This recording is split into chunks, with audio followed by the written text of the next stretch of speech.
Naam. Assalamualaikum warahmatullahi wabarakatuh. Alhamdulillahirabbil alamin. Hamdan katsiran thayyiban mubarakan fihi kama yuhibbu rabbuna wa yarda.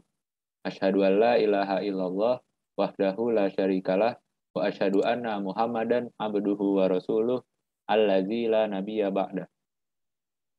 Kita panjatkan puji syukur kehadirat Allah Subhanahu wa taala yang mana telah memberikan kepada kita nikmat iman, nikmat Islam dan nikmat sehat sehingga kita semua dapat hadir di majelis yang insya Allah dimuliakan. Nah, selamat datang kembali kepada teman-teman peserta daurah sekalian pada sesi kedua dari daurah Safinatun Najah di hari kedua ini. Nah, mungkin agar tidak membuang waktu, Ana serahkan kepada Ustadz Fajri. Nah, kepada Ustadz Fajri waktu dan tempat Ana persilakan. Tepat dulu.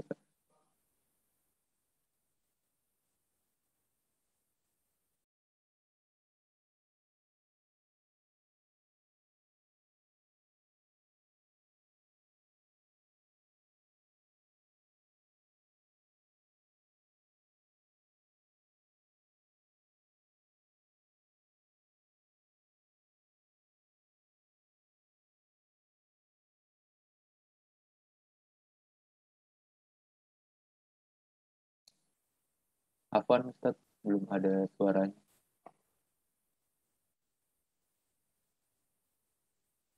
Cek cek. Oke, mohon maaf. Hmm. Mohon maaf. Bismillahirrahmanirrahim. Assalamualaikum warahmatullahi wabarakatuh. Alhamdulillah. Assalatu wassalamu ala rasulillah wa ala alihi wa sahbihi wa man walah. Wala hawla wala quwwata illa billah amma ba'd. Yang saya hormati Bang Rehan dan Kak Lulu, panitia kita pada daurah kali ini. Setelah kita akan melanjutkan di pertemuan keempat ini. Pertemuan keempat dari 8 pertemuan. Jadi insya Allah kita setengah jalan membahas Safinatun Najah, sebuah matan fikih dasar sekali. Pintu awal belajar mazhab Syafi'i yang ditulis oleh Syekh Salim bin Sumair Al-Hadrami, semoga Allah merahmati beliau, yang wafat di Jakarta tahun 1855 Masehi. Dan kita sudah sampai di pembahasan hadas ya, al-ahdatsu isnan, al-ahdatsu isnan. Hadas ada dua. Kata beliau asgharu akbaru, al-hadatsul asghar, hadas kecil, dan al-hadatsul akbar, hadas besar. Apa itu hadas kecil dan apa itu hadas besar? Sederhananya fal asgharu ma'au jabal wudu. Hadas kecil adalah hadas yang mengharuskan wudu kalau mau dihilangkan. Wal akbaru ma'au jabal ghusla. Hadas akbar adalah hadas besar yang hadas yang mewajibkan orang mandi. Itu mandinya mandi dengan niat menghilangkan hadas besar ya, bukan sekadar mandi biasa. Dan dari sini kita paham ya, beda antara hadas dan najis. Gitu ya. Paham nggak bedanya hadas dan najis?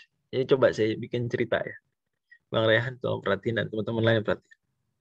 Kita Bang Rehan habis wudhu di rumah, oke. Kemudian ke masjid, jalan. Ternyata nginjek sampai kena kaki. Let's say, mohon maaf ya, kotoran sapi lah. Kotoran sapi najis bukan dalam mazhab Syafi'i. Najis ya, kotoran sapi. Saya lagi habis kurban dulu, banyak sapi. Terus lupa dibersihin. Nginjek. Pertanyaan saya, kalau mau sholat, Bang Rehan harus ngapain? Kan lagi jalan ke masjid. Tinggal Hilangin dulu najis. Iya, dihilangkan najis. Oke. Dicuci kaki cuci berarti nih. Iya. Kalau langsung sholat sah nggak? Kalau langsung sholat gitu nggak usah cuci kaki sah nggak? Nggak sah. Kenapa nggak sah? Karena masih ada najis. Oke, karena masih ada najis di badan. Sementara tadi syarat sah sholat adalah harus suci, harus bersih dari najis apanya? Pakaian, badan, dan tempat. Kan gitu. Taharatus tsiyab wal badan wal makan. Karena dia nggak suci badannya, jadi kakinya kotor. Kenapa? Najis. Maka dia harus cuci kaki. Kalau langsung sholat nggak sah. Oke, pertanyaan saya. Oke, dia sekarang cuci kaki. Bisa langsung sholat? Apa harus ngulang wudhu? Bisa langsung sholat. Bisa langsung sholat? nggak harus ngulang wudhu. Oke. Betul sekali. Jadi nggak harus ngulang wudhu. Kenapa nggak harus ngulang wudhu? Kok nggak ngulang wudhu sih, kan dia nginjak najis. Gimana? Bukan pembatal. Bukan pembatal. Nah, karena najis dan hadas beda. Hadas itu yang membatalkan wudhu. Najis, nyentuh najis nggak batal. Oke, cerita lain. Bang Rehan habis wudhu di rumah. Cakep nggak deh? Oke. Terus ke masjid. Nunggu qomat. Aduh, kebelet. Akhirnya ke kamar kecil dulu, mohon maaf. Kamar kecil dulu. Buang air kecil. Udah buang air kecil, cebok ya, bersihin. Tapi bersih. Udah nggak ada najis lagi di tempat keluar kotoran kecilnya. Bisa langsung sholat nggak? Nggak bisa Ustaz. Kenapa nggak bisa langsung sholat? Kan udah bersih, dia udah bersih. Udah wangi, dikasih parfum kali mungkin bagian celana. Harus wudhu lagi. Karena ini tadi katanya kalau termasuk nginjak kotoran, pembatal. tadi katanya nginjak kotoran bersihin bisa langsung sholat. Sekarang kenapa udah bersih cebok, udah nggak bisa langsung sholat? Kenapa? Soalnya keluarnya dari diri sendiri ya.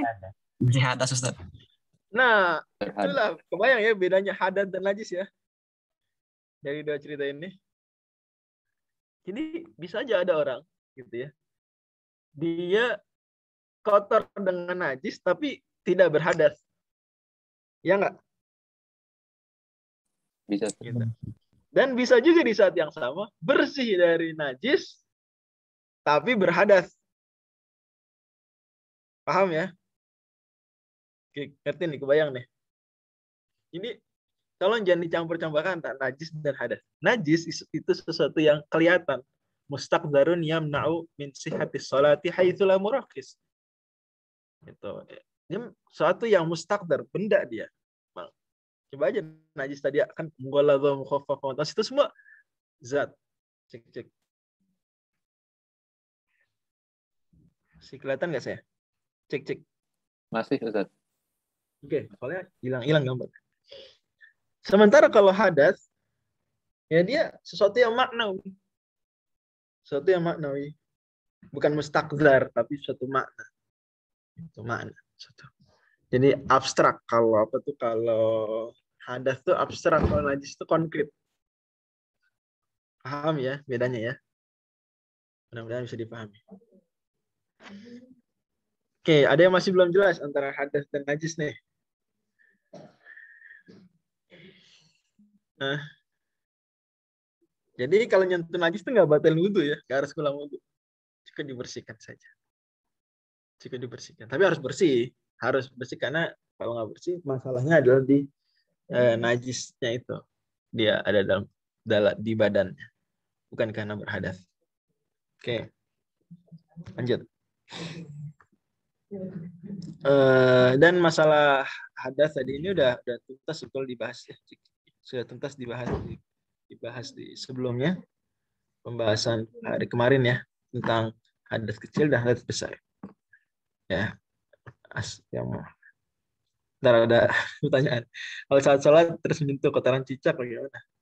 Cicak nih gimana? Dia apakah kotoran najis atau enggak? Itu pembahasan di situ. Dan yang benar dalam hal ini cicak itu termasuk malahu sa'il. Itu dia termasuk hewan yang dianggap tidak ada darah mengalir. Demikian. Sehingga kalau kotorannya tidak najis. Karena dia termasuk malahu sa'il. Jadi dimaafkan. Bukan tidak najis sih, dimaafkan lebih tepat istilahnya dimaafkan. Jadi tidak perlu dibersihkan ketika nyentuh. Tapi ya kalau masjid ada kotoran dibersihin. Lama-lama banyak juga nggak dimaafkan. Banyak. Gitu ya. Ya Allah. Ya betul sekali, saudara Bobi. Ya maafu, betul. Dimaafkan. Oke. Selanjutnya berarti ya. Sekarang aurat. Al-auratu arba. Aurat ada 4 kategori. Auratu rajuli mutlaqan wal amati fi sholati. Aurat laki-laki secara mutlak sih maksudnya artinya baik dia merdeka ataupun dia budak ya. adalah apa? Atau dia dalam sholat atau enggak? Itu maksudnya mutlak. Kalau ama budak ya saat sholat. Adalah apa? Mabaina surrah warukbah. Antara pusar dan lutut. Berarti dalam madzhab Syafi'i berarti kalau main bola kelihatan paha boleh nggak? Enggak. Nggak boleh berarti. Haram. Laki-laki nih. Main bola. Kelihatan paha nggak boleh. Kalau kita ngelihat laki-laki, ngelihat paha laki-laki, laki-laki ngelihat paha laki-laki, boleh nggak? Nggak boleh. Nggak boleh, haram. Intinya. Makanya hati-hati nih. Bagi yang suka nonton bola, hati-hati. Pastikan nggak ngelihat paha. Kalau ngelihat paha berarti haram. Nonton bola kalau ngelihat paha. Gitu, hati-hati. Hingga berlaku bagi siapapun ya. Mungkin di jalan kena. Jadi paha laki-laki aurat. Ya kita harus hormatilah bahwa ada juga riwayah dalam mazhab Hanbali bilang paha bukan aurat. Ya. Imam Al-Mardawi bilang wa anhu annahal farjan. Harga ya mungkin pernah itu ada video apa salah satu tokoh besar lah di luar negeri di sini ya yang dia sholat kelihatan pahanya terus viral videonya ada diskusi lah ya kalau ya itu urusan lain lah fikih dakwah dan seterusnya juga pakai pendapat lain tapi kalau dalam madzhab Syafi'i sholat tersebut berarti nggak sah dan madzhab Syafi'i ketat ya dalam masalah aurat dalam sholat itu kelihatan dikit aja dia mampu nutup nggak ditutup itu nggak sah sholatnya basah. Oke intinya itu penting diingat bahwa antara pusat dan lutut berarti kalau kelihatan lutut gimana pakai celana ya anak SMP kelihatan lutut tapi pahanya nggak kelihatan gimana Nggak apa-apa. nggak apa ya jadi lutut bukan aurat ya paling masalahnya dia bisa nggak tuh menjaga biar pahanya nggak kelihatan selama cuma celana selutut itu dia masalah. Tapi insya Allah turunin dikit ya itu bisa. Jadi anak-anak saya ingat dulu waktu SMP sekolah celananya nggak panjang. SMP saya SMP negeri 1 Bekasi. Tapi saya selalu berusaha celananya tuh nutupin lutut. Ntar kalau ada razia naikin dikit selutut pas. Tapi kalau udah nggak razia turun dikit lagi. Dan intinya jangan ngepas. Karena kalau ngepas nanti ketika jalan tuh duduk kelihatan. Tapi kalau agak turun dikit ya pas itu masih aman. Intinya paha itu aurat. Ya, alhamdulillah setahu saya sekarang udah bisa celana panjang anak SMP. Karena SMP sudah balik rata-rata. SMP sudah balik. Seperti itu. Allah bisa. Kemudian pusar ini penting diingat ya bahwa dia batasnya batas depan dan belakang. Itu lingkaran tuh. Satu lingkaran. Berarti kalau dia misalnya pakai kaosnya ngepas gitu ya. Bisa nggak kemungkinan saat sholat itu tersingkap? Mungkin nggak? Pas ruku mungkin sujud. Mungkin ya. Mungkin. Gimana? Saat ruku atau saat sujud, saat duduk di antara dua sujud atau saat tahiyat akhir itu bisa kelihatan belakang. Jadi dan itu sebetulnya di bawah lingkaran pusat. Maka harus diperhatikan. Kalau kebuka gitu berarti harus ulang sholat. Ya, karena sudah terbuka aurat dan dia mampu untuk ditutup tapi nggak ditutup. Oke. Adapun aurat perempuan yang merdeka, auratul hurrah, sholat dalam sholat adalah jami'u badaniha masyi wal wajhi wal kaffain. Adalah seluruh tubuhnya kecuali wajah dan kedua telapak tangan. Dan penting diingat di sini bahwa kedua telapak tangan maksud bukan hanya telapak tangan dalam yang warna cerah ini, tapi juga punggung tangan ya. Itu istilah kaflis itu masuk. Jadi intinya dia sampai pergelangan dia tutup.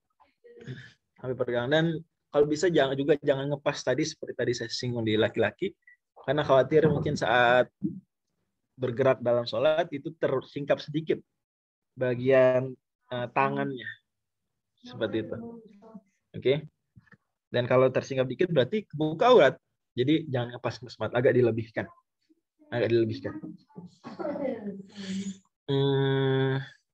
Kemudian masalah wajah, penting diingat bahwa definisi wajah itu ya sama seperti definisi wajah saat wudhu. Yang berarti kan kalau wudhu kita wajah itu batasannya adalah sampai dagu. Itu wajah. Ketika wudhu kita ya sampai dagu sih. Batasannya sampai dagu. Nah, saat menutup aurat juga sama berarti. Kita tutup seluruh tubuh kita kecuali wajah. Berarti bawah dagu, antara dagu dan leher, itu aurat bukan? Bagi perempuan. Aurat. Aurat berarti. Aurat. Nah, dalam hal ini maka harus ketika pakai mukena itu diperhatikan. Malah sebetulnya ini tidak hanya dalam kasus sholat. Kalau kita misalnya mau ada mazhab lain yang bilang di luar sholat aurat perempuan itu adalah seluruh tubuh kecuali wajah dan telapak tangan, mazhab lain ya, itu mazhab Hanafi dan Maliki. Ya tetap harus memperhatikan ini karena berarti kalau dia pakai jilbabnya kelihatan bawah dagunya, berarti belum menutup aurat. Belum menutup aurat. Oke. Adapun mazhab Syafi'i maka dalam kasus di luar sholat seluruh tubuhnya aurat. Itulah yang akan ada penjelasannya wa auratul hurrati wal amati 'indal ajanibi jami'ul badan. Adapun aurat perempuan merdeka dan juga budak di luar sholat di depan laki-laki yang bukan mahram, ini bukan muhrim misalnya nih. Terjemah saya masih kopas. Jangan tadi edit ya. Yang bukan mahram maksudnya itu adalah seluruh badan. Seluruh badan. Seluruh badan artinya berarti wajah ditutup. Menurut perspektif mazhab Syafi'i, perempuan auratnya di luar sholat harus menutup seluruh tubuh. Harus menutup seluruh tubuh. Termasuk sarung tangan harus pakai. Maka sebetulnya dipertanyakan ya. Yang pakai niqab tapi nggak pakai sarung tangan itu dipertanyakan. Gimana? Pakai niqab tapi nggak pakai sarung tangan. Dipertanyakan. Kenapa pakai niqab? Oh, karena seluruh tubuh aurat. Bla bla dalilnya. Loh, telapak tangan atau tangan Anda sendiri, itu punggung tangan Anda juga aurat. Harusnya pakai sarung tangan. Bahkan harus pakai manset juga. Gitu. Harus pakai manset. Jadi unik kalau pakai niqab tapi nggak pakai sarung tangan, nggak pakai manset pula. Malah terlihat aurat yang ijma. Gitu ya. Dalam banyak kasus, aurat yang ijma itu setelah pergelangan tangan malah terlihat. Seperti itu. Kemudian, bentar. Penting diingat juga jidat ya, dahi. Berarti kalau memang aurat wanita ada seluruh badan dia, berarti termasuk dahi atau jidat itu termasuk aurat yang harus ditutup. Harus ditutup. Oke, kemudian wa inda maharimihi wan nisa'i. Dan di depan mahram, huma di sini maksudnya ke perempuan merdeka dan budak, dan juga di depan perempuan itu auratnya mabena surah warubah. Mabena surati warubah. Berarti kalau ada depan kakak, depan ayah, auratnya mabena surati warubah. Nah, dalil bahwa aurat laki-laki adalah ya, apa yang diantara surah dan rukbah, hadis riwayat Muslim diantaranya, di mana Al-Miswar bin Makhramah radhiyallahu anhu itu datang bawa batu, dia bawa gitu ya, berat.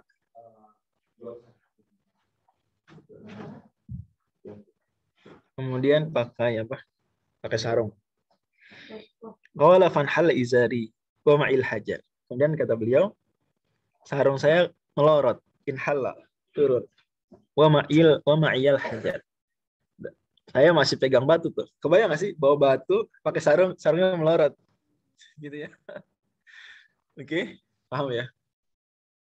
Kemudian kata beliau, lam astati' an adha'ahu hatta balagtu bihi ila mawdi'ihi.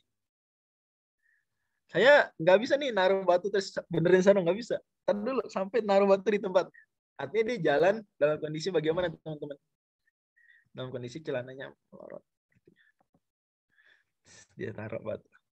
Maka Nabi SAW tegur, kan? Irja' ila thawbika fakhudhu wala tamshu uratan. Kembalilah ke baju kamu, ambil ke sarungnya yang jatuh tadi. karena dia tinggal di tengah jalan. Kebayang nggak sih ceritanya nih? Kebayang nggak di sini? Bang Rehan, kebayang ya? Ini dia bawa Samsut. batu, sarung. Terus sarungnya mau turun. Ya udah lah, entar dulu.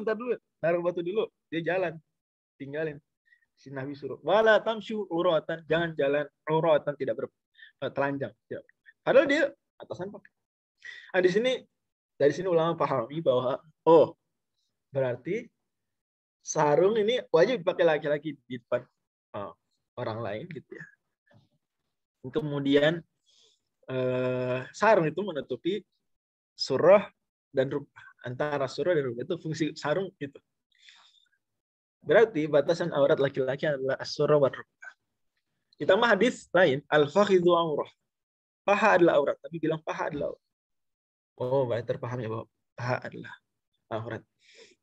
Juga hadis lain Nabi SAW. Ini bukti bahwa lutut itu batas.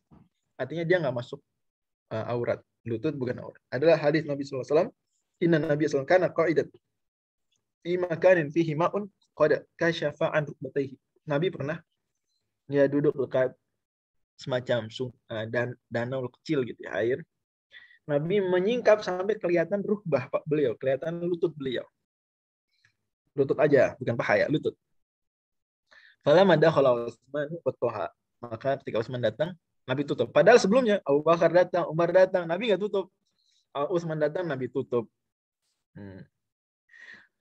Di sini berarti nggak mungkin Nabi dong pamer aurat ke Abu Bakar, ke Umar. Nggak mungkin. Maka berarti lutut bukan aurat. Tapi paha aurat. Al-fakhidh itu aurat. Oke. Jelas ya. Adapun dalil bahwa perempuan kalau sholat itu harus pakai jilbab, harus pakai pokok menutup aurat. Ya. Dan bahwa auratnya adalah seluruh tubuh kecuali wajah dan telapak tangan adalah hadis riwayat Abu Dawud, la yaqbalullahu sholata haidin illa bi khimar. Allah tidak akan menerima, syarat sah berarti. Tidak akan menerima sholat orang yang haid kecuali dengan khimar, kecuali dengan kalau kita bilang bahasa kita jilbab, itu mukena. Dan khimar menutup seluruh tubuh kecuali wajah dan telapak tangan. Tapi dia nggak boleh pakai, dan perempuan makruh ya kalau menutup wajahnya, menutup kedua telapak tangannya saat sholat.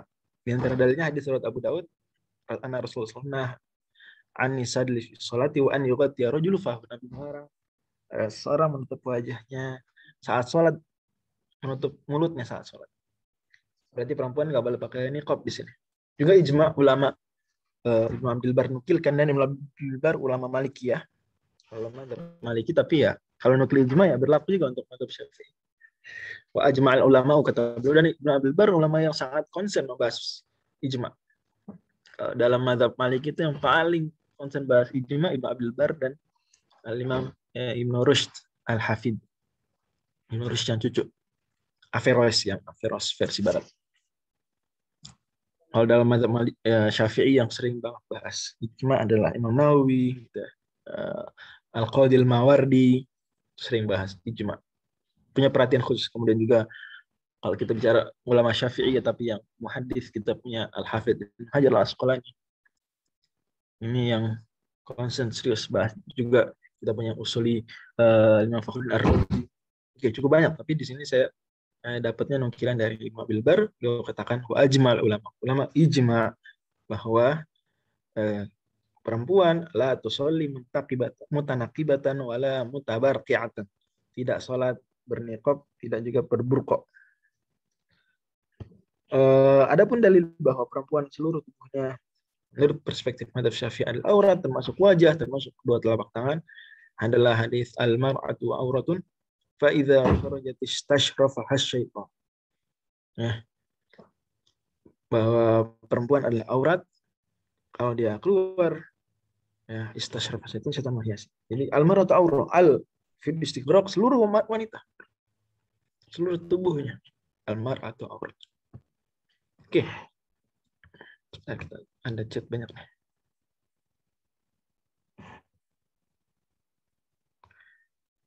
Oke. Nah, Jadi hitung dari bawah pusar sampai atas lutut, betul sekali. Nah, pusar bukan aurat, pusara sendiri ya. Jadi lubang pusar sendiri bukan aurat. Kemudian berarti yang jari yang boleh terlihat di bagian tangan. Oh, jari terlihat, tutup juga. Gimana terlihat, saudara Raffi Noval?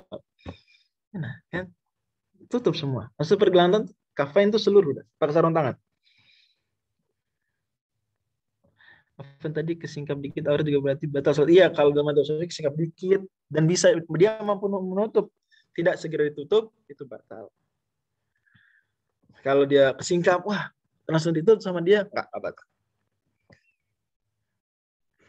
Mungkin Nabi kelihatan paha. Enggak, itu bukan paha, itu bukan paha, tapi kelihatan betis riwayatnya sama sampai lutut. Adapun paha enggak gitu cara memahami. Tadi batas pergelangan tangan saya mana? Ini rusuk sampai itu yang tulang. Tulang pergelangan. Saudara Ailan. Oke. Jika akhwat sholat mengenakan niqab sah, iya betul. Sekarang ini pakai masker. Sekarang pakai masker hukumnya wajib pakai masker. Jadi boleh. Jadi pakai masker wajib dimanapun, apalagi di tempat publik tertutup seperti masjid, itu wajib. Secara syariat juga wajib, karena itu untuk menjaga kesehatan, mengurangi penyebaran virus yang begitu jelas dorornya. Kemudian menutup wajah saat sholat makruh. Kira-kira gimana? Kalau wajib dan makruh, menang mana, saudari Erika? Makruh versus wajib versus wajib. Wajib pakai masker. Di sisi lain, makruh menutup wajah saat sholat. Menang mana? Wajib atau makruh? Wajib sekarang, Ustaz. Menang wajib. Wajib lawan makruh, menang wajib. Gitu. Jelas ya? Wallahu a'lam. Perempuan ke perempuan juga antara pusat dan lutut, betul. Jadi jangan kelihatan paha ya.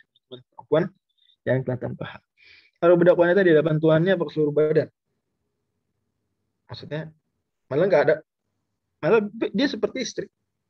Seperti istri. Seluruh. Suntik di lengan dokter laki-laki, vaksin atau sejenisnya ya. Cari dokter perempuan. Kak Husna, cari dokter perempuan. Kalau nggak ada, fatakullah masatatum, ya mungkin mudah-mudahan kondisi darurat. Udah buka secukupnya, tutup lagi. Karena boleh juga ada jelas ya, para ulama menegaskan bahwa dalam pengobatan itu boleh membuka aurat seperlunya. Menurut tubuh mahdurat dan al-darurat pada qadariha. Yang darurat membolehkan yang terlarang, dan tapi jangan berlebihan. Yang kedaruratan tadi ada kadarnya. Jadi kalau memang cukup hanya buka lengan, cukup. Udah jangan buka yang lainnya. Dia juga dokter juga harus menjaga pandangan. Kalau memang bisa nggak sambil ngelihat, ya buka dan nggak ngelihat. Dokternya begitu. Bisa nggak? Bisa nggak sih, ada dokter nggak di sini? Bisa nggak nyuntik tanpa ngelihat? Oke, kalau bisa bagus. Kalau nggak bisa ya cukup ngelihat bagian titik suntiknya saja, jangan. Bahkan melihat wajah berarti haram dong. Perspektif madzhab Syafi'i, melihat wajah tanpa kebutuhan, apalagi dengan dinikmati, hukumnya haram. Laki-laki terlihat pusarnya berarti bukan aurat, ya betul bukan aurat. Sholat di tempat umum wanita tidak boleh bernikab ketika sholat. Di sini ya berarti berbenturan dua hal tadi. Kalau memang dia mengkhawatirkan kita dalam hal ini, maka dimenangkan larangan dimenangkan larangan untuk membuka aurat, berarti pakai nikab kalau di tempat umum kelihatan seperti itu. Terkait menutup tangan perempuan ketika dia sholat maka kena terus menutup, iya, nah umumnya gitu. Cuma pas angkat tangan coba gimana, kelihatan nggak? Maksudnya apakah kena larangan? Enggak. Kalau kena kan kena panjang. Karena dia ketika angkat tangan terbuka kok, ya kan? Gitu. Iya betul, pakai nikab. Manset untuk seluruh telapak tangan, makro. Oh, manset ada yang seluruh telapak tangan ditutup, seluruh telapak tangan atau separuh. Manset ada yang lubang ibu jari dan sebagainya. Cari manset yang modelnya enggak gitu. Ya. Tapi sekali lagi ya, hukumnya makruh, tidak sampai mempengaruhi keabsahan sholat. Dijauhi manset yang begitu dalam sholat, dijauhi. Ada perbedaan batas aurat secara khusus antara laki-laki perempuan sudah nikah dan belum nikah. Nah, saya tidak tahu. Ada nggak? Ada yang tahu mungkin. Ada yang fanatik tidak mau pakai masker, anggap tidak sah salat. Nggak tahu dia. Dalilnya apa? Apa dalilnya? Nggak pakai masker salat nggak sah itu apa dalilnya? Coba tanya ke yang bersangkutan. Nah, karena bahaya juga mengatakan nggak sah, butuh dalil. Ada apa dalilnya? Nah, kalau menutup aurat tapi ketat, sah tapi bisa dosa. Ketika menimbulkan fitnah dosa tapi sah karena syarat menutup aurat alla yashif wala yakshif ya. Wala yaksif alla yashif wala yasif wala yakshif. Gitu. Jadi asal dia nggak transparan, ya tutup walaupun ketat, sebetulnya menutup aurat. Dia nggak menutup aurat, tapi sah sholatnya, tapi dia dosa kalau misalnya itu menimbulkan fitnah. Dan umumnya menimbulkan fitnah hal ini.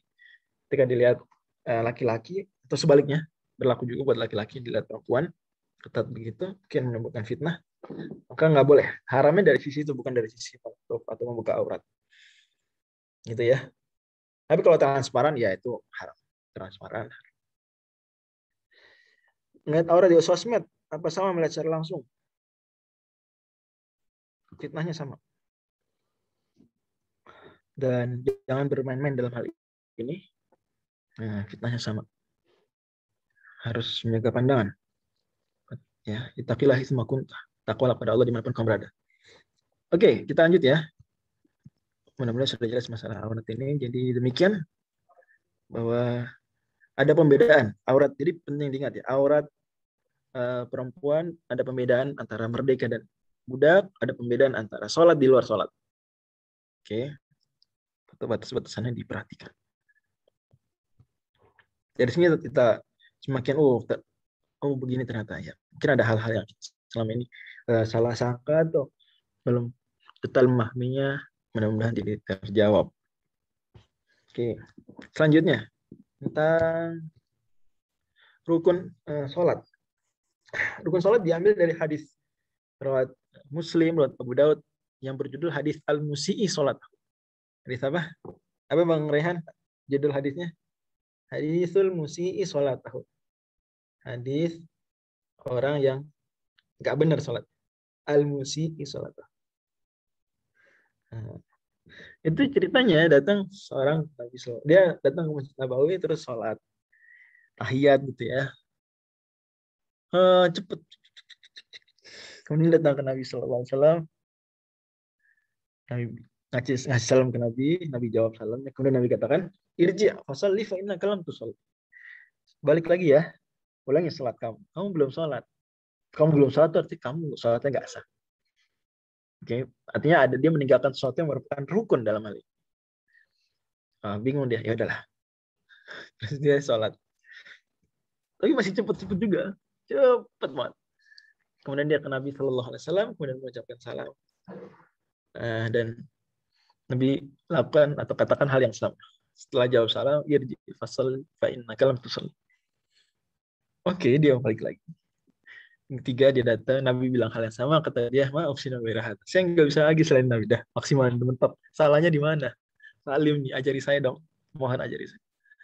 Maka Nabi ajari dia ya hadis tersebut, yaitu hadis yang merupakan ini dia ke salat di sini. Ya. Jadi Nabi ajari dia takbiratul ihram, kemudian berdiri, membaca Al-Fatihah, ruku. Dan di hadis tersebut ada semarka hatta tatma'inna raki'at. Kemudian ruku sampai kamu tumanina dalam ruku. Dan tumanina itu membaca seperti kadar membaca satu zikir subhanallah bil a'la, subhanallah rabbil a'la. Sekadar satu kali, kadar waktunya nanti mengucapkan subhanallah rabbil a'la enggak wajib. Tapi kadar waktunya itu kadar tumanina. Saat serp ya tumanina. Tidak, ini insya Allah cara-cara ya apa ya teman-teman lakukan setiap hari, alhamdulillah. Mungkin yang penting diingat adalah niat ini. Jangan lupa niat itu rukun ya. Jangan lupa berniat. Dan dalam mazhab Syafi'i niat itu harus pas takbir. Harus pas takbir. Sebelumnya tuh kalau mau melafalkan sebelumnya. Usolli, bla bla dan seterusnya. langsung Allah. Nah, saat Allah Akbar itu berniat saat takbir. Karena niat rukun dan rukun ada di dalam bagian ibadah. Ya, ada di dalam bagian ibadah, yaitu tepatnya di sini termasuk bagian ibadah. Salat adalah saat takbir. Berarti niat saat takbir. Imam Syafi'i dalam Al-Um tegaskan itu juga. Dan ulama lain juga. Kemudian berdiri, jadi berdiri penting. Nah, kalau dia tidak mampu sujud, ya dia tetap aja berdiri. Nanti pakai kursi. Berdiri, pakai kursi. Jangan, dan kursinya dipakai untuk ketika dia nggak bisa sujud aja, bukan pas berdirinya. Jadi ada sebagian orang, dia kalau ke masjid, bisa ke masjid jalan. Tapi kalau sholat, duduk di kursi. Duduk, literally duduk. Ini keliru, harusnya dia berdiri. Kan dia mampu jalan ke masjid, masa nggak mampu berdiri sholat? Dia kursinya, dia bawa, diposisikan di belakang badan dia sholatnya berdiri. Kemudian kalau mau sujud atau mau ruku, jadi sujud biasanya sih yang susah, maka dia duduk, nggak apa-apa. Tapi berdirinya harus berdiri. Al-qiyam. Kan dia mampu jalan ke masjid, masa mampu jalan ke masjid nggak mampu berdiri sholat? Itu masalah kan. Tapi ini dalam sholat fardu. Kalau dalam sholat sunnah, dia bukan rukun. Berdiri ini, dalam artian dia boleh saja dia mampu berdiri tapi duduk. Sah sholat sunnah. Sah. Nabi sendiri, suara apa itu Bang Raya? Nabi sendiri saat beliau sudah lanjut usia, beliau sholat malamnya kadang duduk. Ya. Kadang duduk. Beliau duduk, nanti kalau udah mau berakhir, dia baru berdiri. Tapi nggak boleh berbaring. Kalau mampu berdiri, duduk, kalau gitu saya sholat sunnah berbaring. Nggak bisa berbaring, nggak. Cukup sampai apa? Sampai duduk. Dan ini solutif buat itikaf. Jadi kalau itikaf teman-teman, kan bagus tuh itikaf memperbanyak sholat ya. Ya nggak sih? Kan bagus. Mungkin kalau sholat berdiri, mungkin, wah, ada KO nanti. Kecapean. Ya duduk. Kan banyak tuh jamaah itikaf ngaji sambil duduk. Kenapa nggak sambil sholat? Ada sambil sholat. Ya nggak harus sih. Cuma ya ideal, bagus banget tuh sambil sholat. Kalau harus enggak. Ini sholat aja sebanyak-banyaknya. Dia duduk, ngaji, sholat. Kayak gitu. Sangat bagus. Semoga lebih kita taufik. Nanti sujud. Enak, malah nggak bete ngajinya karena keseling. Keseling apa? Keseling sujud. Apa Ustaz mengenai niat usoli atau itu termasuk kita dalam salat kama usul niat langsung bertakbir. Ini penting ya dipahami bahwa dalam madzhab Syafi'i yang resmi adalah memahami hal yang baru itu tidak selalu bid'ah yang terlarang. Jadi memang demikian perspektif madzhab Syafi'i. Ya sepakat bahwa Nabi SAW tidak melakukan niat. Itu clear. Itu clear lah. Tapi apakah terlarang itu masalahnya? Apakah terlarang? Madzhab Syafi'i memandang bid'ah idhofiyah diperkenankan. Bid'ah idhofiyah diperkenankan. Maka dalam hal ini melafalkan niat, dia malah kemarin sudah saya bilang bahwa itu termasuk masolih mursalah. Masolih mursalah disetujui. Ya, disetujui. Masolih mursalah disetujui oleh ulama-ulama yang kemudian melarang bid'ah secara mutlak. Mereka mengakui bahwa masolih mursalah bisa. Dalam hal ini melafalkannya termasuk maslahah mursalah. Demi menguatkan tekad di dalam hati, niat tersebut, maka dibantu dengan apa? Dengan pelafalan. Nah, kemudian juga dikiaskan terhadap apa? Terhadap lafal ihram. Pelafalan ihram. Ihram kan itu niat haji sebetulnya. Tapi dilafalkan. Cukup di hati tapi dilafal. Oke, dan pada akhirnya pelafalan niat ini tidak wajib. Tidak merupakan rukun, tidak merupakan syarat sah, tidak wajib. Ya, apalagi hanya dianjurkan saja. Dianjurkan. Setiap rukun ya pahala duduk, sholat duduk seperti berdiri.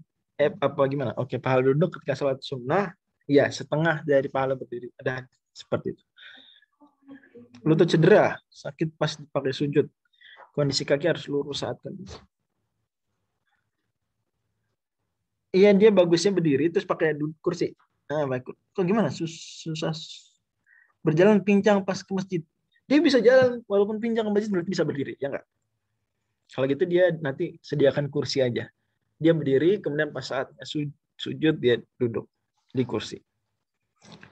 Tadi setiap rukun itu seperti mengucapkan subhanallah. Yang disabilitas tidak bisa jalan. Dia bisa duduk tapi di kursi. Tidak bisa di lantai, tidak bisa bungkuk. Salatnya berbaring atau tetap duduk. Duduk. Duduk. Bukan berbaring. Tidak mau berdiri lama. Kalau berdiri lama pandangan gelap terjatuh sadar. Gimana? Ya dia berdiri dulu, ketika nggak mampu duduk. Seger dikit, berdiri lagi. Itu ya. Allah misal. Oke. Lanjut. Ruku ya tidak makna sih. Oke. Ini kenapa jumlah 17? Karena ada tambahan tumaninah ya.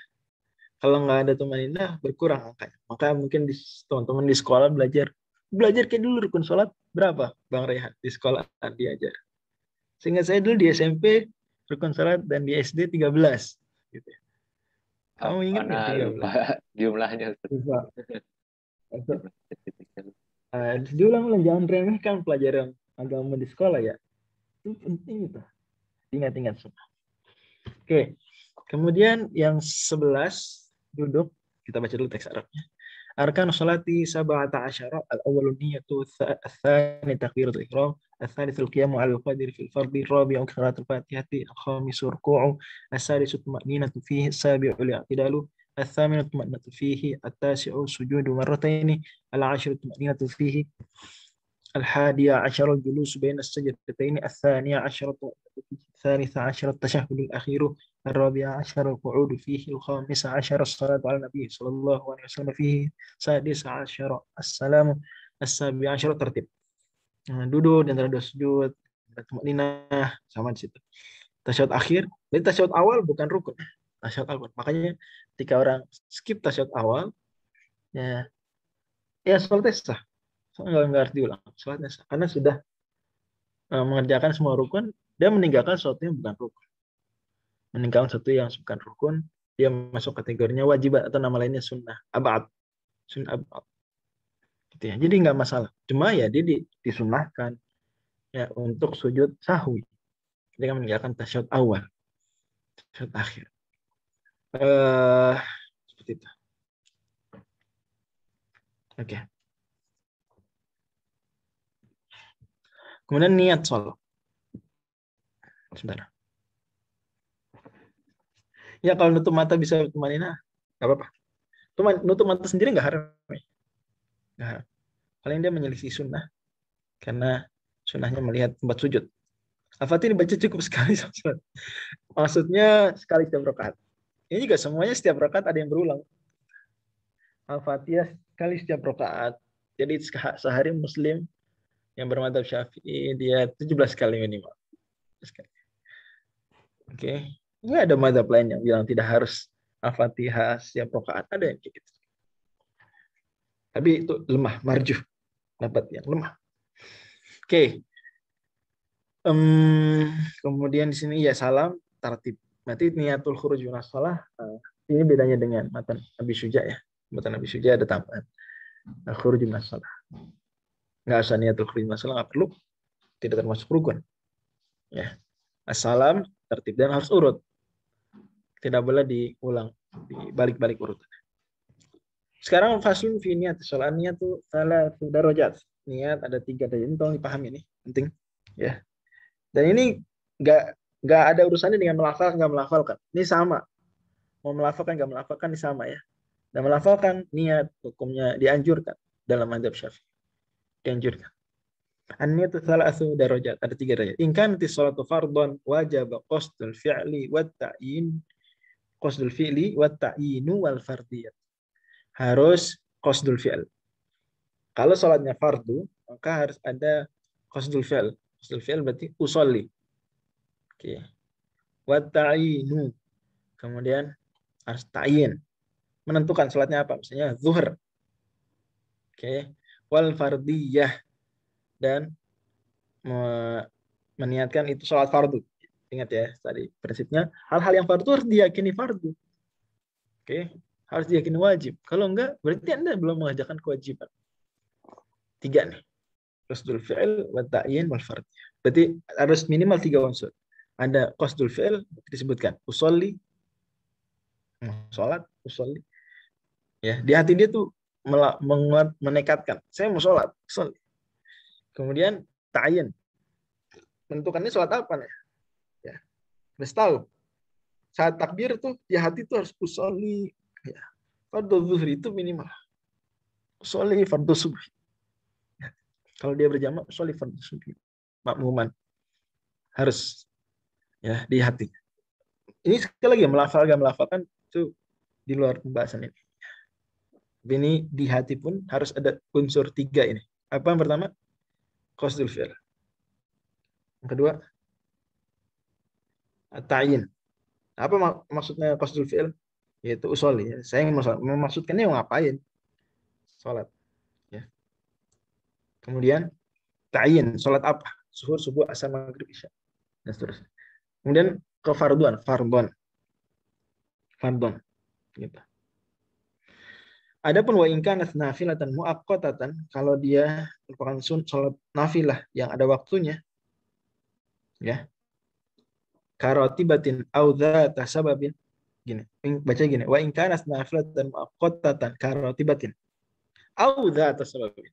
Jadi kalau dia nafilah yang ada waktunya seperti sholat rawatib, qobliyah, ba'diyah, au dzata sababin, atau sholat yang memiliki sebab.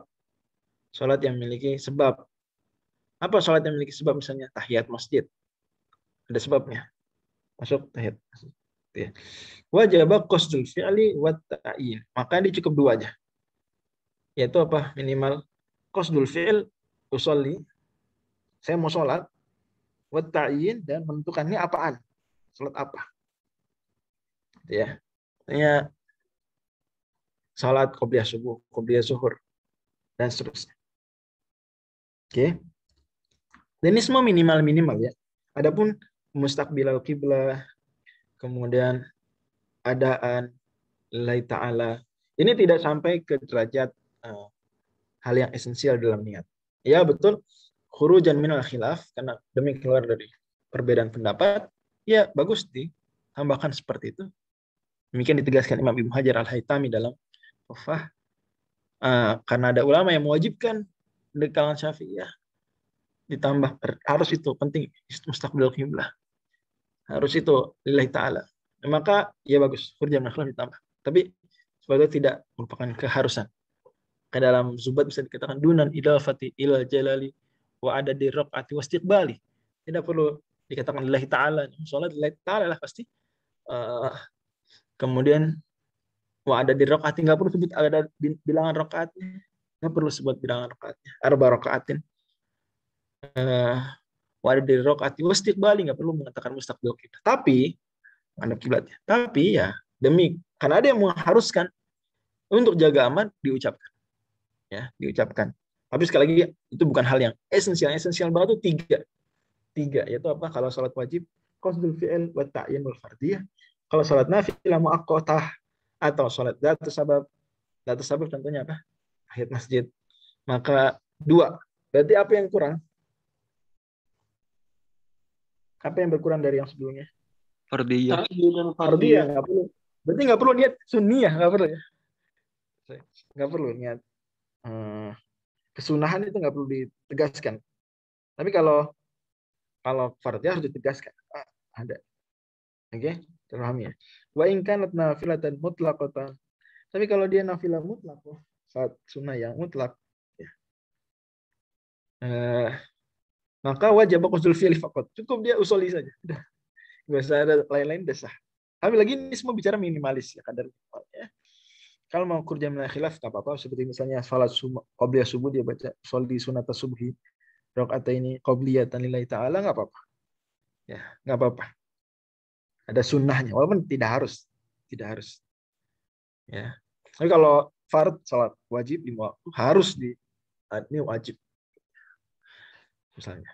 Al-fi'lu kata beliau, usolli fi'il itu contohnya seperti usolli at-ta'i wa ta'yinu zuhran aw asran. Zuhur asar. Wal fardiyah itu fard. Ini penting. Jadi bahkan ketika tidak dilafalkan ya tidak mengapa, tidak dilafalkan. Toh melafalkan niat hukumnya dianjurkan, tidak sampai wajib. Ya. Maka tetap di hatinya harus ada unsur-unsur ini minimalnya. Jadi misalnya sholat fardu harus 3 unsur ini. Sholat nafilah muaqqatah atau sholat datu sabab harus ada 2 ini. Semua dalilnya apa dari ini semua? Dalilnya adalah innamal amalu binniyat. Innamal amalu binniyat. Sungguhnya amal tergantung niatnya. Dan orang kalau sholat langsung sholatnya blok. Mana niatnya? Mana niatnya? Kalau sholat asal sholat tanpa ini sholat apa ini? Zuhur atau asar? Gimana? Apakah itu niat yang disebut azm? Itu masalah. Jadi ya Allah kita hargai, ada pendapat ulama bilang boleh niat dari rumah ke masjid nggak apa-apa, pas ke masjid nggak niat lagi nggak masalah, nanti dari rumah udah tahu nih mau sholat apa. Ada mazhab seperti itu silahkan. Tapi mazhab Syafi'i enggak. Mazhab Syafi'i dalam hati ini memang prinsip mazhab Syafi'i dalam ibadah itu cenderung hati-hati. Cenderung hati-hati kan ibadah ini, jangan main-main. Ya, ibadah. Ya. Innamal a'malu binniyat, dan ini kemudian turun jadi seperti ini. Gitu ya. Jadi semua yang dikatakan para ulama ada dalilnya mereka. Karena kalau kita katakan tidak, ulama ini tidak benar, berarti kita mentafsir ulama dong. Mentafsir. Sebetulnya konsekuensinya secara tidak sadar adalah mengatakan para ulama itu fusak. Kenapa fusak? Orang fasik karena bikin-bikin sesuatu dalam agama tanpa dalil. Fusak berarti. Orang fasik. Ya, mungkin keliru, tapi keliru tidak sampai separah itu. Dan banyak kasus ya yang sekilas itu nggak ada hadis tegasnya. Kita tidak boleh lancang mengatakan kalau ulama ini tidak ada dalil. Enggak. Dalilnya ada, mungkin kita nggak tahu. Dalilnya ada, tapi mungkin bukan berupa hadis, tapi turunan kias dari hadis dan seterusnya. Karena dalil tidak terbatas Quran dan hadis. Seperti itu. Oke.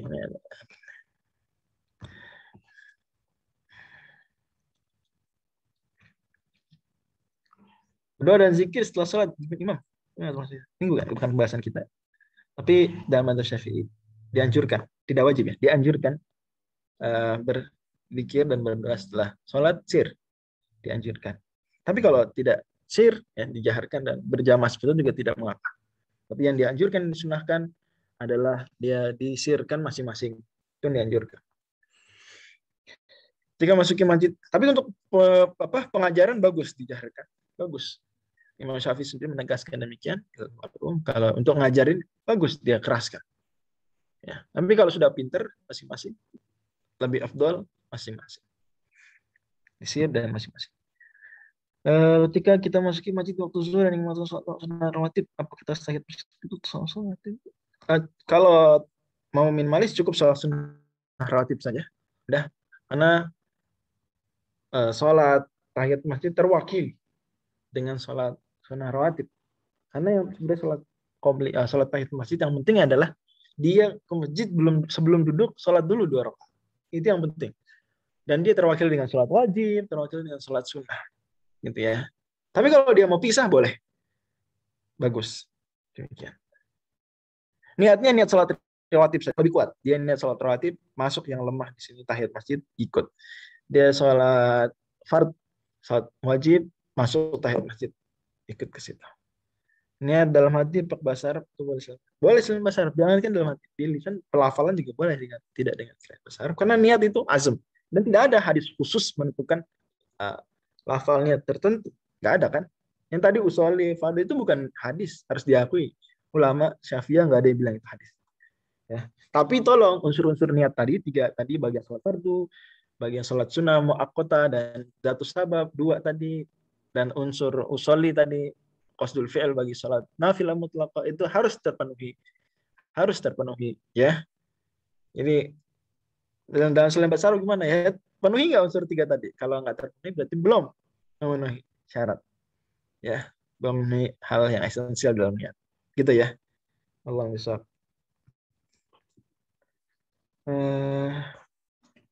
lanjut dulu. Kemudian syarat takbiratul ihram. Syurut takbiratul ihrami 16, ada 16 syarat takbiratul ihram. Pertama, taqa halatal qiyam fil fard. Harus takbiratul ihram saat berdiri. Ini penting nih. Terutama bagi jamaah masbuk, imamnya ruku. Ayo, gimana kalau imam ruku? Gimana imam ruku? Dalam mazhab Syafi'i, kita kalau dapat ruku imam itu dianggap sudah 1 rakaat. Meskipun kita nggak baca Fatihah, itu keringanan, pengecualian. Jadi normalnya kita harus baca Fatihah setiap rakaat. Tapi ada kasus kita nggak baca Fatihah. Jadi sholat 4 rakaat, sholat Isya kita baca Fatihah 3 kali, itu mungkin. Gimana ceritanya sholat Isya, Fatihahnya cuma 3 kali? Gimana ceritanya? Atau sholat subuh, Fatihah cuma sekali? Gimana ceritanya tuh? Masuk sholat ketika ruku. Ketika ruku itu pengecualian, ya, rukhsah. Tapi kalau, masalahnya bukan di situ yang kita mau bahas di sini. Tapi adalah saat takbiratul ihramnya itu gimana? Bapak sekalian, takbiratul ihramnya harus berdiri, nggak boleh. Takbiratul ihram sambil ruku, nggak boleh. Harus berdiri. Allahu Akbar. Nah, adapun takbiratul intiqal, pindah dari berdiri ke ruku itu tidak wajib, tidak rukun. Jadi Anda nggak takbir lagi juga nggak apa-apa. Tapi takbir pertama takbiratul ihram yang itu berniat sholat harus berdiri. Selesai Allahu Akbar berdiri. Ya, kemudian Anda ruku, Anda nggak takbir lagi, itu lain cerita, tapi kurang afdol. Oke, dan lebih baik kita telat 1 rakaat daripada maksa terus sholatnya nggak sah. Itu prinsipnya. Lanjut. Wa antakuna bil arabiyyah, harus bahasa Arab. Oke, syaratnya dia berdiri karena hadis musi sholat tahu tadi Nabi bilang kamu berdiri kemudian kamu takbir. Berarti memang harus berdiri. Oke. Wa antakuna bil arabiyyah, harus bahasa Arab ittibaan. Jalannya ittiba, ikutin sunnah Nabi SAW. Allahu Akbar. Dan sholat seperti itu. Rukun-rukunnya tidak diterjemahkan. Tidak terjemahkan dalam bahasa Syafi'i, tidak diterjemahkan. Kalau nggak bisa, beralih ke zikir lain. Begitu. Bukan kalau Fatihah misalnya, bukan diterjemahkan. Wa antakuna bilafzul jalalah wa bilafzi akbaru, harus Allahu Akbar. Nggak boleh cari Ar-Rahmanu Akbar. Nggak. Ittibaan. Ikutin ittiba. Karena kita beragama dalam ibadah, al-aslu fil ibadah at-tauqif. Hukum asal ibadah makhluk atau kif, yani kita nunggu izin dari Allah, ya, nunggu izin dari dalil. Itu hukum asal. Wa tartibu bainal lafzaini, juga harus, ini kok lafadho, ini lafzaini.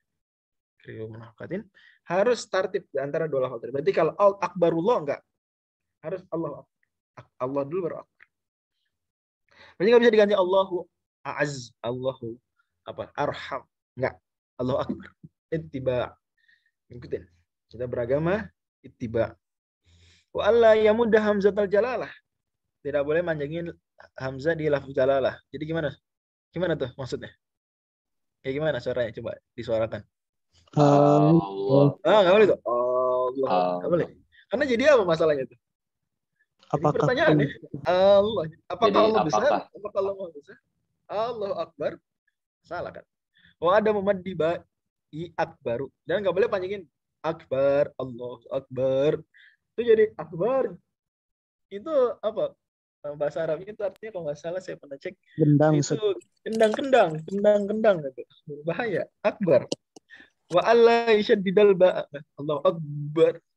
Jadi double. Dia nambah lahan jalid. Wala yazida wawan sakinatan. Ini penting nih, hati-hati. Ini sering orang Indonesia. Allahu Akbar. Ada waw. Mutahari kata ini bainal harakatnya. Allahu Akbar. Ada Allahu Akbar panjang atau Allahu Akbar. Hati-hati. Harus Allahu Akbar. Hu ak. Gitu ya.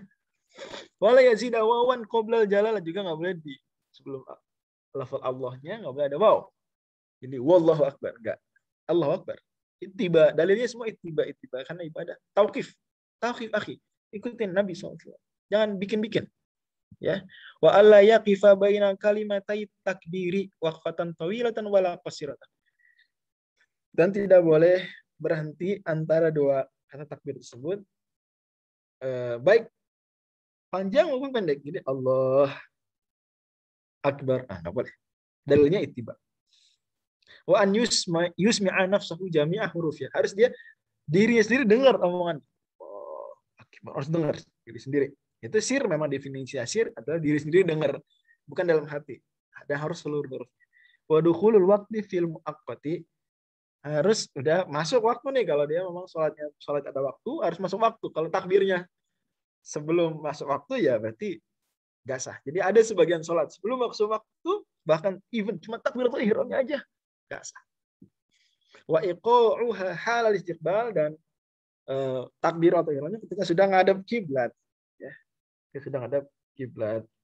Wa la yukhila bi harfin min hurufiha, enggak boleh salah macam misalnya. Berarti misalnya Allahu akbar, contoh gitu. Allahu akbar. Apalagi misalnya Allahu akbar gitu saya. Enggak boleh. Belajar gimana ngucapin yang betul. Wa ta'khiru takbiratil ma'mumi an berdiri. Ini penting. Harus takbir imam untuk habis takbir imam takbir, ya, baru selesai baru makmum, dan makmum harus segera karena mengikuti imam itu adalah imam takbir pindah langsung kita pindah, imam takbir kita cep. Tapi setelah, dan ini berlaku sebetulnya bagi setelahnya juga. Jadi kita ruku nggak boleh bareng imam, makruh ya, tapi harus setelah imam dulu baru kita gitu. Tapi kalau untuk awal itu mesti harus setelah imam takbir selesai baru kita mulai takbir. Niatnya itu sebelumnya, jangan imam bertakbir kita baru niat, ntar lama niatnya, baru imam amin kita masih sibuk takbiratul ihram, apalagi ada was-was ini takbiratul ihram belum sah. Jangan gitu. Ini semua dilatih. Jangan latihannya pas mau sholat. Baru dia udah imam takbir baru dia menghadirkan semua ini semua jadi was-was. Enggak, latihan. Sering-sering sholat sunnah makanya. Latihan. Ya. Takbir yang benar, takbiratul yang benar, jangan ada was-was. Karena hati-hati setan suka masuk. Ya.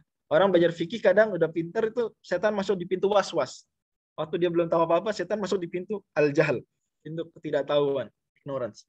Setelah tahu, setan masuk ke pintu was-was. Hati-hati. Ya, was-was akhirnya enggak takbiratul ihram apa imam udah amin. Malah uniknya kadang udah susah kayak gitu, giliran imam udah ruku, langsung dia tiba-tiba langsung bisa takbiratul ihram.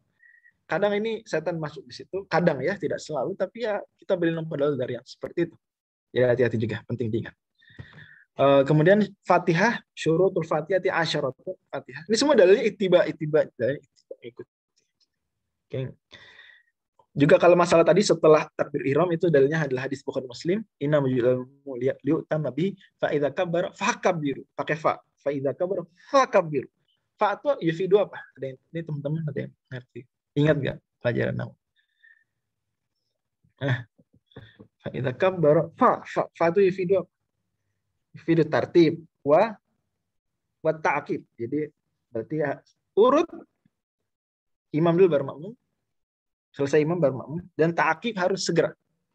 Jadi jangan ditunda-tunda, jangan tar-taran. Gitu ya. Oke, wallahu a'lam. Kemudian syurutul Fatihah asyarah, syarat Fatihah ada 10, at-tartibu. Harus urut Fatihahnya, enggak boleh diganti-ganti urutan ayatnya. Wal muwalah itu harus urut terus menerus, enggak boleh dipisah. Bismillahirrahmanirrahim. Alhamdulillahirabbil alamin. Seling dulu lama baru enggak boleh. Harus muwalah. Oke, nyambung. Set, waqaf, mulai waqaf. Wa mura'atu hurufiha. Kemudian harus perhatikan huruf-hurufnya, maksudnya. Penting belajar tahsin, teman-teman sekalian. Wa mura'atu tasydidatiha, memperhatikan tasydid-tasydidnya, karena tasydid itu huruf. Tasydid itu huruf global. Kalau kita enggak tasydidkan huruf, berarti kita korupsi satu huruf. Wa la yaskuta saktatan mubilatan wala qasiratan yaqsidu biha qat al-qiraah. Enggak boleh berhenti saktah ya antara ayat-ayat tersebut panjang, atau nggak boleh juga pendek. Kalau pendek tersebut kita memaksudkan dengan pendek memutus qiraat, memutus bacaan. Tapi kalau pendek nggak niat putus bacaan, ya itu nggak apa-apa ya, waqaf. Wa qira'atu kulli ayatiha wa min hal basmalah. Harus membaca semua ayatnya, termasuk basmalah. Gitu ya. Ini madzhab Syafi'i seperti itu, termasuk basmalah. Harus dibaca. Di jahar nggak jahar itu, jahar dan sir itu urusan keafdolan. Ya, tapi harus dibaca itu harus. Bedakan antara baca sir, baca jahar, dan nggak baca. Yang nggak boleh itu nggak baca. Kalau baca sir masih sah. Dalam kasus imam ya. Cuma dalam madzhab Syafi'i ya disunahkan untuk dikeraskan, termasuk juga basmalahnya. Wa adamul lahni mukil bil makna, nggak boleh lahan yang mengubah makna seperti iyyaki na'budu. Wa antakuna halatul qiyami fil fard, harus dalam keadaan berdiri baca Fatihahnya. Dia nggak boleh kondisi ruku nyusul rukun di Fatihah. Enggak, berdiri semuanya. Wa yusmi'ana nafsahul qira'ata, harus memperdengarkan bacaan tersebut untuk dirinya sendiri. Sir itu memang definisinya begitu. Ini semua penjelasan ini ya konsepnya kembali ke ittiba, ikutin Nabi. Itu sebetulnya semuanya ittiba. Cuma diperjelas dengan bahasa lebih aplikatif bahasanya. Yaitu fikih gitu. Jadi dari hadis, ayat, ijma, kias dibuat gimana biar aplikatif gini. Gitu ya. Ya memang pada akhirnya nggak ada hadis bunyinya syurutul fatihati asyaratan, nggak ada. Tapi terpahami dari Nabi ngajarin al-musyi salatahu, orang salat tersebut diajari, kemudian Nabi mencontohkan seumur hidup beliau dan seterusnya. Tiba kita pada Nabi maka baca al-fatihah harus tertib muala gitu. Wala yatakhallala dzikrun ajnabiyya, nggak boleh diselingi zikir lain. Boleh al-fatihah terus di antara ayat-ayat kita baca sesuatu nggak boleh. Misalnya antara inna siratal mustaqim kita baca amin. Atau kita baca apalah subhanaka apa. Nah, gitu ya. Jadi di antara Fatihah nggak boleh diselingin zikir. Allah faqna fiddin. Demikian pembahasan kita pada pertemuan keempat kali ini. Mudah-mudahan menjadi ilmu yang bermanfaat dan amal yang soleh. Kalau dari bertanya Allahu Akbar, yang itu hanya nggak banyak, saudara Jainuddin. Setahu saya hanya nggak banyak. Yang banyak tuh O-nya. Allah, A-nya lebih banyak.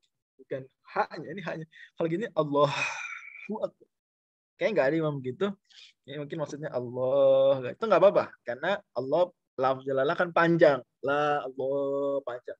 Dan dalam sholat, nggak kena aturan tajwid harus matobi'i 2 rakaat. Nggak gitu. Dalam lafal zikirnya Allah Akbar. Yang tajwid itu Qur'annya. Adapun zikir doa-doanya nggak kena aturan tajwid. Tapi kena aturan bahasa Arab. Berarti kalau panjang harus panjang. Ini mah 2 rakaat. Kalau nggak panjang harus pendek. Allahu Akbar. Bang, nggak boleh dipanjangin. Tapi Allah, boleh nggak panjang 10, 15 harokat? Boleh. Apa-apa. Saya bedain ya.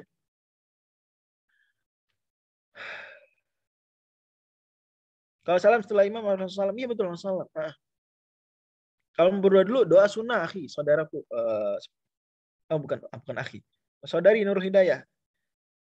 Doa setelah akhir sudah. Tapi gini, penting diingat bahwa ketika imam salam sebenarnya sudah putus antara kita dengan imam. Itu masalahnya di situ isunya. Isunya di situ ya. Di dalam hal ini tidak mengapa yang tadi. Tidak mengapa. Cuma ya lebih baik dia kalau mau doa secukupnya, lebih bagus dia keluar dari keraguan tersebut, dia salam. Mau harus membaca Al-Fatihah. Nggak cukup mendengarkan imam, harus baca Al-Fatihah. Gitu ya. Oke, kalau imam bacanya lahan, baca ngaco, salah, sampai mengubah makna, baru kita sholatnya nggak sah. Tapi kalau nggak sampai mengubah makna, hanya kurang fasih saja, makruh saja. Makruh. Alhamdulillah, setahu saya di Indonesia, itu pengalaman saya makruh lah kebanyakan. Ada sih, pernah juga saya 1-2 kali, imamnya udah nggak sah sholat itu. Ada, pernah juga. Dia di Arab Saudi saya pernah di salah satu kota, disebut saja ya, di Buraidah saya pernah itu. Di Buraidah pernah. Wah, itu malah di Arab Saudi pada imam, dan dia imam beneran, itu malah nggak sah tuh sholat karena dia memanjangkan yang pendek. Itu nggak sah dia. Ada di Buraidah. Dekat toko buku apa. Coba dekat Jarir. Teman-teman yang kuliah dari Saudi, di Buraidah tuh ada Jarir, dekat Jarir tuh. Tuh tolong diingat, saya nggak ngerti tuh kenapa kepilih jadi imam dan pokoknya nggak salah. Saya sholat sekali di situ, imamnya saya nggak tahu. Wah, kayak gitu. Nggak salah. Saya ulang sholat. Besoknya lagi atau lain waktu lagi, ya langsung besok. Pokoknya kesempatan. Saya pikir itu imam cabutan karena nggak ada siapa-siapa. Ternyata, wah, beneran dia lagi. Udah saya ini aja kelihatan sholat berjamaah, padahal saya nggak sholat berjamaah. Udah putus hubungan dengan si imam tersebut. Jadi cuma kelihatan sholat berjamaah aja. Gitu. Kamu ngucapin salam setelah salam pertama, salam kedua. Salam pertama udah boleh sebetulnya. Cuma lebih afdal setelah salam kedua. Salam pertama udah boleh. Karena udah memenuhi. Karena wajib yang rukun adalah salam taslimah ula. Itu barangkali. Allah bisa. Terima kasih banyak. Nanti sisanya mungkin dijawab waktu. Terserah pada Bang Kaihan. Assalamualaikum warahmatullahi wabarakatuh. Terima kasih teman-teman. Waalaikumsalam warahmatullahi wabarakatuh. Nah, karena waktunya sudah menunjukkan lebih dari pukul 9, izinkan Ana untuk menutup kelas daurah pada malam hari ini dengan baca hamdalah alhamdulillahirabbil alamin. Kemudian dilanjutkan dengan doa kafaratul majlis. Subhanakallahumma wa bihamdika asyhadu an la ilaha illa anta astaghfiruka wa atubu ilaik. Nah, jazakallah khairan kepada Ustadz Fajri atas penyampaian daurahnya pada malam hari ini. Semoga kedepannya kita bisa mengambil faidah dari materi-materi yang beliau sampaikan. Terima kasih juga kepada teman-teman peserta daurah yang telah meluangkan waktunya untuk hadir. Semoga kita semakin istiqomah untuk daurah kedepannya dan senantiasa dalam lindungan Allah Subhanahu Wa Taala. Ana pamit undur diri. Wassalamualaikum warahmatullahi wabarakatuh. Waalaikumsalam warahmatullahi